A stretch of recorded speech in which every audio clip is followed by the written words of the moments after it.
Ridley was really subjective. He was operating the camera, so I don't think he could really pull back. We sensed right at the top that he wasn't able to pull back and be objective and come to us and talk to us about specifics. So being with an extraordinary group of actors allowed him to do what he was doing in terms of just composing this magnificent-looking film, looking through the camera. He did something no director's ever done before or since. He had about 5 or 6 pages of each character. And this is the actor's work usually, but he had the whole background, how many missions I'd flown, my mother and father, my family, had my whole history written out on paper. One of the things about Dallas's character, and for the other characters too, there was no history. It was hard to really, it was about the alien, let's face it. It wasn't about these character building, any one of these individuals. That was something we had to realize as we went along. I think we ought to discuss the bonus situation. Right. Brett and I, we think we deserve full shares, right, baby? Well, we were doing the breakfast scene, and it was very low energy, I remember, and I could tell that Ridley wasn't pleased, but he was again behind the camera, and as we walked away from the master with the group of all of us, Ridley suddenly turned to me and he grabbed my hand and he said, "Look, I don't want to give you your motivation to pick up your fucking teacup." And I went, and I burst into tears and I ran off. And he caught up with me and he said, "Oh, I'm so sorry. I'm really sorry." He said, "It's what I wanted to say to John, but I couldn't say it to him, so I said it to you." It was his second film and my first film, and he always said, you know, it was trial by fire for us. Over the years, I've learned to communicate differently with actors on different subjects. Sometimes it's best to say nothing and let them evolve, right? And then instruct. It was interesting. We'd find ourselves going off and having lunch together and going down to the pub and talking, and it actually became like these, 7 people on the ship. It was kind of interesting, and you sort of developed your own little character from that. Well, I was from the theater, and I didn't realize that some actors really love to improvise, and Yaphet was certainly one of those. And Ridley, at that point, he was operating, and I'm not sure how comfortable he felt with our little group. And I remember that one of the scenes where there was a lot of improvisation was a scene which he used to film the rehearsals. So we never had rehearsals, and everyone just sort of went for it, which was actually a great learning experience. But and it helps the film, because I think we were on edge, and we were sort of, into a survival mode. So I think it works very well. But at the time, it was hard for me because I came from such a different discipline where you are very faithful to the words of the writer. Well, Yaphet's a big guy and quite formidable, and I think he tried to corner Ridley. There was a sort of a running joke where Ridley used to come up to us and say, "Which door is Yaphet standing by this morning?" So that he could go onto the set via another door where Yaphet wasn't there waiting to corner him. Yaphet was always evolving, and in God bless him, driving me crazy, come to me with millions of ideas on a daily basis. Saying, even to the extent of the day he would die, saying, "I'm not going to die today.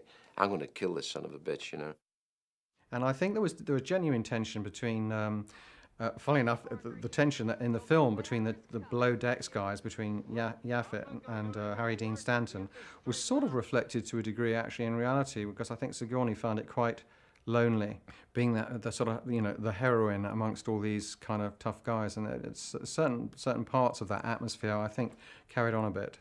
Would you get off my back, please? I'll get off your back as soon as module's fixed.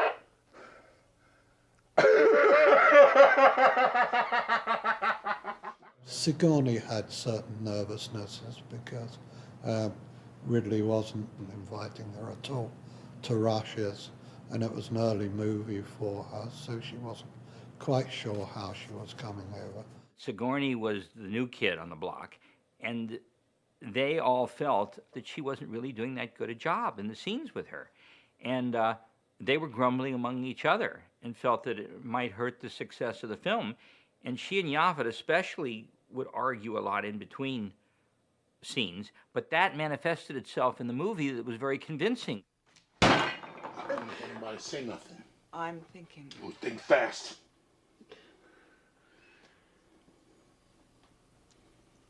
Unless somebody can come up with a better idea, we're going to proceed with Dallas's plan. She started out being very emotional and all of this stuff because of Dallas dying, and he just kept pushing her and pushing her. And in comes Yaphet, and he goes, "All right, what are we supposed to do now?" And then there's the scene, and then she says, "I'm the captain of this ship." And he looked at her and he goes, "You've got to be kidding." Listen, I'm not drawing any goddamn straws. I'm killing that thing right goddamn now, and I'm not waiting. That's what I'm talking about, Parker, if you will listen. Let's hear it. I'm listening. I want to hear the plan. Well, the third time he comes on, he goes, "You're the captain of this ship? I'm 250 pounds, black as can be. I have a fucking following, bitch. So if you're the captain of this ship, you better fucking tell me I am." Well, off he goes again. This time he comes on, and I'm sure that Ridley was egging her up because she had to be really, really strong. And so now this time he comes into the thing, and she goes, "I'm the captain of this ship," and he says, "Okay." Listen to me. If we break quarantine, we could all die. Would you open the goddamn hatch? We have to get him inside. There was the scene in the hallway when she won't let us onto the ship after this whole trudging along with the bloodsucker on John's face, and we come in, and then she starts getting upset and saying, we shouldn't be there, and then I slug her. Well, every time I went to hit her, she would duck the hit. Right, what the fuck is going on? Hey! And so Ridley came over and he said to me, "Get her this time." So I thought, well, what am I supposed to do? I went like this, she ducked, and I came back and hit her that way. She went right into it. I didn't mean to hurt her. She literally went right into it. What the fuck is going on? Hey! And she burst out crying, and that's what pissed her off, because she said that Ripley wouldn't cry. So she wasn't too happy about that, and she didn't feel that it was necessary to do that. But I guess Ridley felt that it was necessary to do that.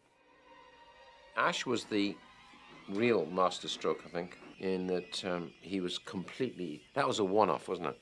That's the first time, you have corporate paranoia, right? That in there you've got a suit on the ship. The difference is the suit is a robot, is a humanoid. So when Ash suddenly became peculiar, he goes peculiar on Sigourney. And he says, "I can explain everything," when he's over her shoulder in the mother's womb. And she suddenly is spooked by him and realizes he's not what he seems to be. Then he goes strange, and he has the sweat of milk here. And then he has to goes at it. And I always thought that was interesting, that do humanoids have sexual urges?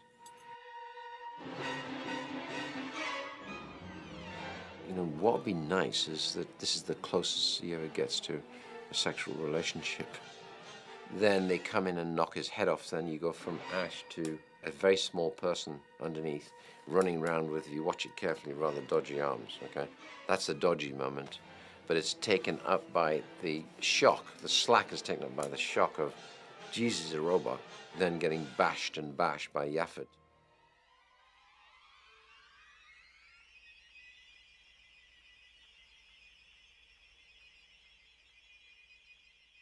And then you've got Ian with his head stuck through the table, lying in a sea of milk and caviar and pasta and glass marbles. I thought the glass marbles were great. They're like clear glass marbles.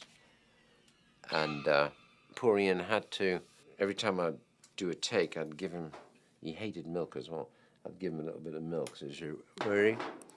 And then he'd start to talk.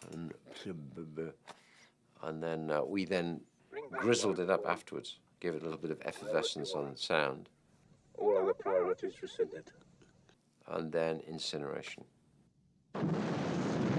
Then it becomes really scary, because he says, that's a great speech. That speech came later, which I think Hill and Guyler had to write. We had to write that Ash is saying it's indestructible. You have my sympathies.